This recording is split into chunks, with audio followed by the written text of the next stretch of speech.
সুলতান সালাহউদ্দিন দীর্ঘক্ষণ তাকিয়ে রইলেন। সুলতান আদেশ দিলেন সিন্দুকটি বাহির করে তার প্রাসাদে নিয়ে আসার জন্য। কয়েকজন শ্রমিক ক্লান্ত অথচ ভীত সন্ত্রস্ত চোখে ভারী সিন্দুকটি আনলো প্রাসাদের মাঝখানে।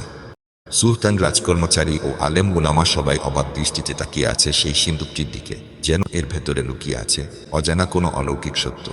সুলতান সালাহউদ্দিনের কণ্ঠে এলো, কেহ কি কোনো ধারণা রাখে এই অদ্ভুত সিন্দুকটি আসলে কি? সভায় উপস্থিত লোকেরা পরস্পরের মুখের দিকে তাকালো। শেষ পর্যন্ত একজন বিজ্ঞ আলেম এগিয়ে এলেন।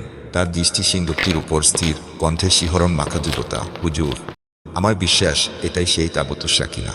কুরআনে যার উল্লেখ আছে, তাফসীরবিদেরা লিখেছেন এটি কাঠের তৈরি হলেও চারপাশ ছিল খাঁটি সোনায় মোড়ানো। নবী মুসা এর লাঠি, নবী হারুন এর পোশাক, আল্লাহর কিছু মহিমান্বিত নিদর্শন আর তাওরাতের অংশবিশেষ এতে সংরক্ষিত ছিল। কথা শেষ হতে না হতেই সুলতান সালাহউদ্দিনের চোখ স্থির হয়ে গেল সিন্দুকের উপর। চোখ ভিজে এলো। সুলতান হাত উঠিয়ে বললেন, হে আল্লাহ, যদি এ হয় তোমার নিদর্শন, তবে আমাদের ঈমানকে আরো দৃঢ় করো, আমাদের অন্তরকে আলো দাও। একদিন সুলতান তার বিশ্বস্ত সৈনিকদের নিয়ে সিন্দুকটিকে গোপন স্থানে অন্ধকারের ভেতরে রাখা হলো। এমন এক স্থানে যেখানে কেউ পৌঁছতে সাহস করত না।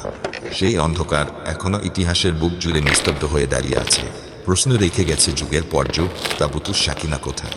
যার সন্ধানে শতাব্দীর পর শতাব্দী ইহুদি ও খ্রিস্টানরা জেরুজালেম ও বিশ্বের নানা প্রান্তে খনন চালিয়েছে, তবুও আজও যার রহস্য অধরা।